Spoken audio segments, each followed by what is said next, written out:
Hello everyone, यदि हजुरलाई current मनपर्छ भने यो रेसिपी हेर्न नभुल्नु होला। मैले पानी उमाले, पानीमा करेन्ट हालेँ। करेन्टलाई एकछिन बोइल गर्न दिनुहोस्। अब बोइल पनि भइसकेको छ। अब हामी करेन्टमा मसला हाल्छौँ। अब मैले मसलाको प्याकेट खोलिसकेकी छु अनि हालिसकेँ, मसला हालेँ। अब यसलाई चलाउनु पर्यो।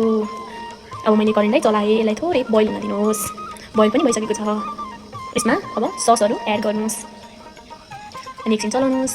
फेरि बोइल गर्न छोडिदिनुहोस्। यसलाई चाहिँ मजाले पाक्यो भने, मसला चाहिँ हामीले यसरी पकायो भने चाहिँ सबै पाकेर मिठो हुन्छ। अब मैले सस पनि हालेँ। सस राखिसकेपछि फेरि मैले एकचोटि चलाएँ। हेर्नुहोस् त कति राम्रो देखेको छ।